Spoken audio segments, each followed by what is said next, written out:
All right, this video is for my fellow real estate professionals. You've heard it. Today is October 25, 2023. First thing you probably heard about was the interest rates being held by the Bank of Canada. So no surprise there. This was expected. But what does it mean? You're probably seeing on your TikTok, your Instagram, all your fellow colleague dancing realtors putting the news together. The rate hikes have been paused, no rate hikes and all that sort of stuff. Everybody's excited, but should everybody be excited about this? Well, think about it for a moment. There's been successive rate hikes, then pauses, then there's a chance of more successive rate hikes. The Bank of Canada is keeping the doors open, as they say, for the possibility of the future. What are they feeling things out for? Like, what is it that they're anticipating? Are they anticipating that inflation will continue to go up at some point, even though it dipped a little bit August to September? Are they anticipating things that are going to happen to the economy, to employment? Will there be more unemployment, less unemployment? There's a lot of different things that, of course, I'm not an economist. You're probably not an economist if you're a realtor. If you are, hey, message me. I'd love to have a chat with you about this. But the reality is this: mortgage payments are continuing to be, if you're on a variable rate or if your client is on a variable rate, the rate is what it is. The successive rate hikes that the Bank of Canada has done has led to whatever your clients, and also you if you're on a variable rate, whatever you're paying for your mortgage.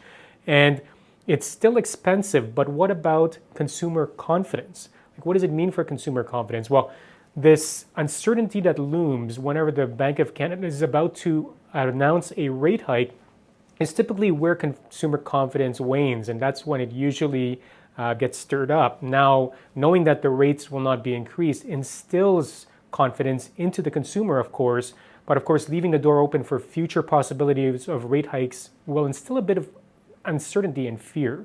But for the time being, the rate announcement, more so than affecting the actual variable rate mortgages that are being paid and the amount of interest and affordability, it's about consumer confidence. So if you're doing content about the interest rates being held and not going up and how this is great news, you got to be very objective about what that actually means and talk more so about the confidence that a consumer has, the confidence that your homeowners have, knowing that the real estate, knowing that the rates have not gone up, and what does that mean to their real estate journey? Does it mean a little bit more predictability in finding out what rates they're going to be paying for fixed mortgages? Does that mean a little bit of an ease in terms of the variable rates not going up and their interest payments won't go up any further, at least at this point?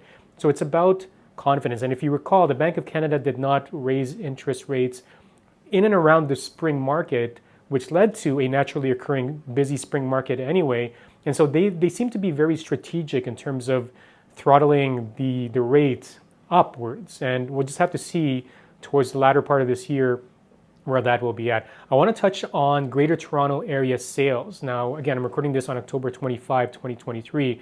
I ran the numbers for the sales in the GTA area October 1, 2023 up to October 24, 2023, and then compared it to last year. Now, I know whenever you're doing these comparisons, you got to put a little bit of context into why you're doing it and what does it mean for your client, what does it mean for you in explaining the market properly. Well, if you look at the difference year over year in terms of sales, you're seeing a 16.5% decline. So 2023, October 1 to 24, this year, 3,193 sales occurred versus 3,824 sales last year in the same period. A 16.5% dip. I mean, is the sky falling? Is this a negative thing? Again, it really depends.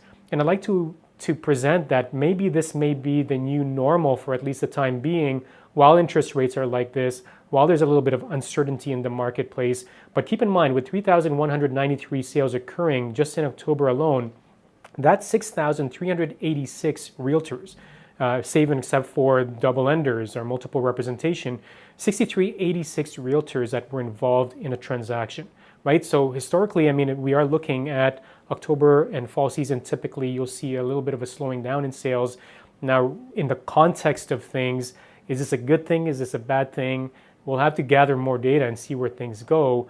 But what you've got to focus on as a realtor, as a real estate professional, is having the communication with your client, understanding their needs, understanding their motivation, and how you can best service them. Now let's look at new listings.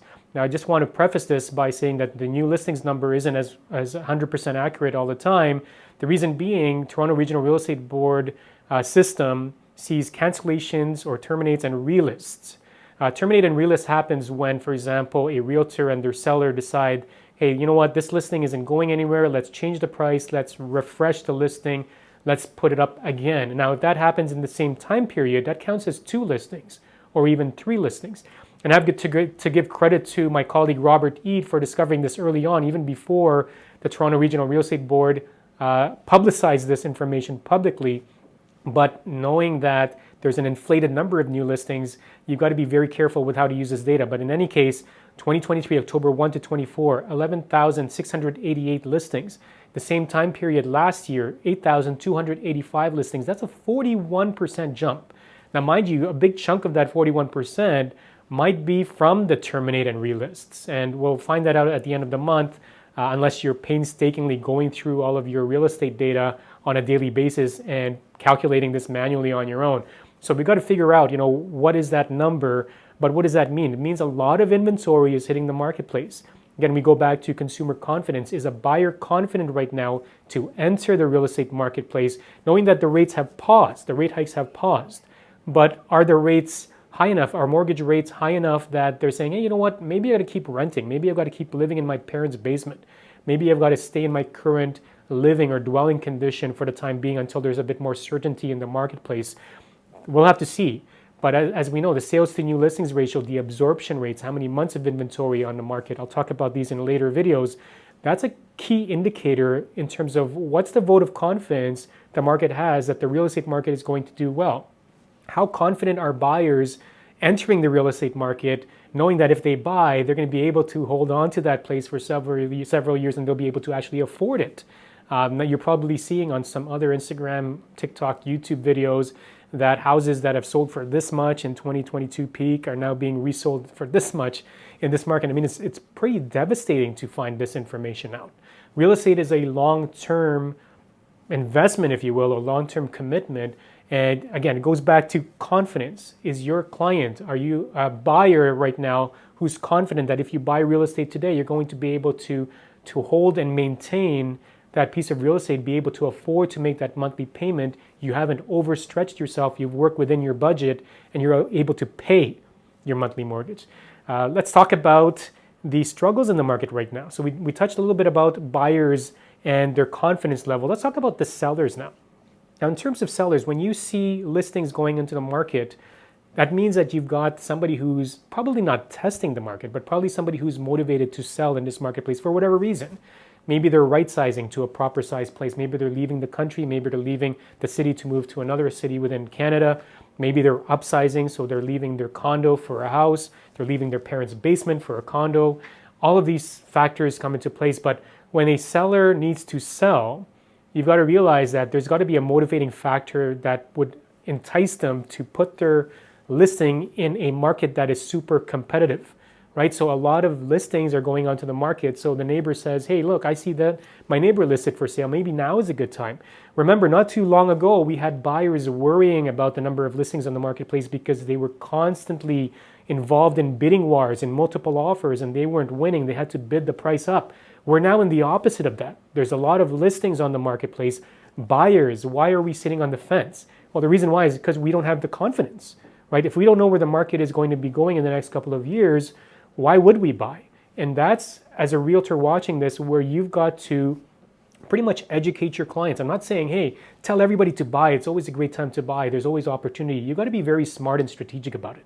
First and foremost, you've got to protect your client's interest above everything else. Right? I know it's a tough market for some, it's a challenging market, but you've got to protect your client's interests and achieve their objectives first and foremost.